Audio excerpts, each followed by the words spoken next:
My son Israel was born on November the 25th, 1982 in Miguelauza, Zacatecas. Porque nací en Zacatecas, el alma tengo de plata, plata que el águila azteca lleva mi peso acuñada. When we brought him down here, he was 6 years old, and so from there on, he grew up with me and taught him the rights and wrongs, and he was always with me. We used to go to do a little job here and there, and he would go with me, help me out, and he was there all the time, participating, helping me out. My wife, she loved her son very, very much. My wife's name was Francisca Di Sandoval, and but she was always with him. She cared about him, and like a mom, a regular mom is, you know, she loved her kids and everything. And when we got married, adopted him and brought him down here to the United States. And that's when he started going to school. The funny thing that was that the teacher found it amusing because he was doing 5th grade mathematics. And instead of, you know, and for him being in the 3rd grade. So he was very advanced. Oh yeah, he was very advanced.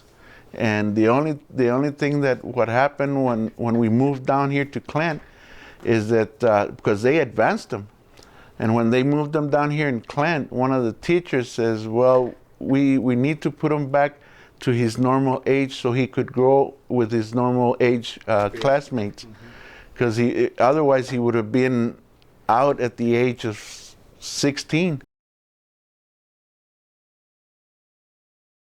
The thing is that he liked to play basketball and other sports, but his favorite game that he would like to play was soccer. Se está regresando Villa, se saca de encima, perfecto, tiro golazo.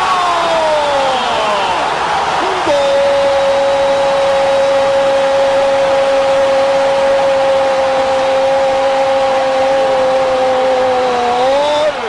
And but when he joined the ROTC program, and he asked me, he says, "Dad, I'm gonna join the ROTC. I like the exercise, the physical training that it takes, and everything." And I said, "Well, that's good, son. I mean, you know, you're gonna learn more on how, you know, they're gonna start training you for the Army or the service." And this way you'll start getting yourself disciplined, and you know, because he was really disciplined. As far as I know, he would get up in the mornings and when it wasn't school time, and he would help out his mom clean the house, clean the furniture and whatever, and do all his duties. What he wasn't needed to be told all the time.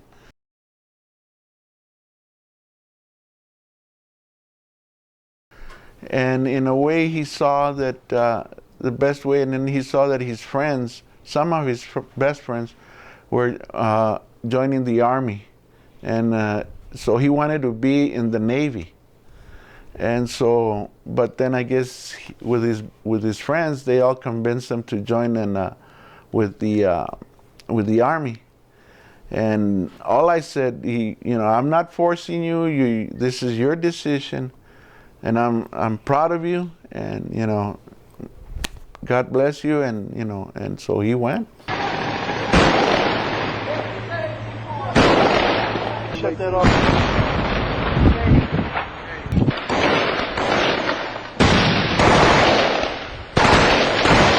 When he went to war, that's a lot different. Started praying for him, and you know, just. Praying for him, and I used to, when we used to talk to him, he would say, "Dad, don't worry, I'm okay." And that's what, it's on my mind, and he used to say, "I'm okay, Dad, don't worry." I said, "Well, okay, son, I'm glad you are." But what can I say? He, just like a normal son, you know, he was out there and doing his duty. And when he came down for leave, I wouldn't ask him questions, see how it. If he wanted to talk to me about it, he would talk to me about it. But Otherwise, I wouldn't ask him because I know that it's a lot of stress.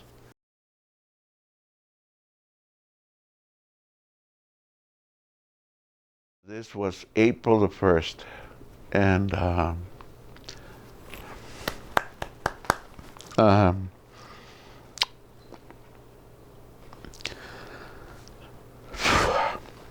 trying to get my breath. My wife came in running, saying, the soldiers. And I said, what? The soldiers are out there, and like crazy. And so I walked out, and that's when they walked in and told us that he was killed in action. April the 1st, April Fool's Day. And it was really hard. That's when that hurt more. Me and my brother were in our rooms. We were getting ready to sleep. It was about 12, I would say, about 12 o'clock midnight. I was already getting, I was a little kid. We were already going to sleep. And they woke us up and they told us, like, your brother passed away. I couldn't believe it. To this day, I can't believe it. I'm still wondering why hasn't he wrote? Why hasn't he called? We saw 2 soldiers, and we see my mom on the floor crying. And my dad stepped out to hear what was going on. The soldiers that came to our house asked us, are we were his brothers? We told them yes. I guess it didn't hit me until, when he got here. Word spreads out pretty quick, especially in a small town like Clint. And I was visiting my parents, and my mother told me. She had heard through one of the ex schoolmates of his. What was your thoughts? Well, my thoughts was terrible. Right off the bat was terrible. Any casualty of any war, our service people serving, it's a tragedy.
Memories never fade. Those are the precious things you gotta hold. Pictures are worth 1,000 words. It's like they always say. I'm never gonna forget both of them. Never.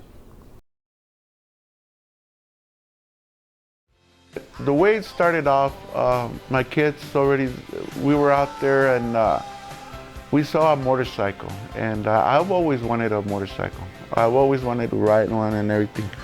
And in a way, he said that before I get off the Army, I'll buy you one. I says, nah, well, don't worry about it, son, not yet.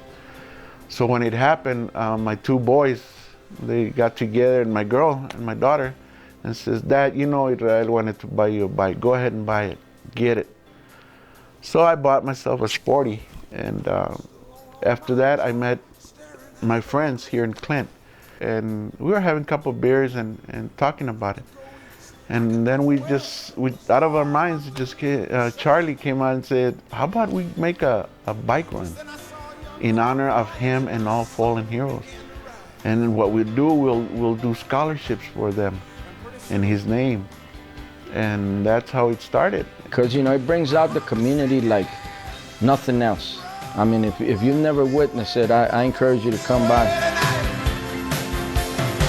Gotta keep rolling, gotta keep riding, keep searching till I find what's right. And as the sunset faded, I spoke to the plainest first starlight.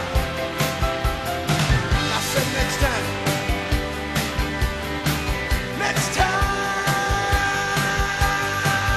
we'll get it right.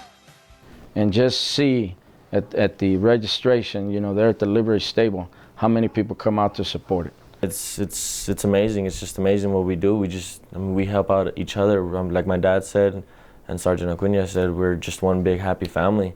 No matter where you're from, no matter what color you are, no matter who you are, you're gonna be part of this family. Whether you're still in the military, bring that picture, we'll post it up. Whether you passed away, bring it, we'll still post it up. You're family, no matter what. I don't want to get political, but, you know, a lot of people think, you know, no life is worth giving up for defending our country. But when you're a soldier, it's a different story, especially now because it's an all-volunteer force. The soldiers, airmen, sailors, Marines that are serving, you know, they're all volunteers.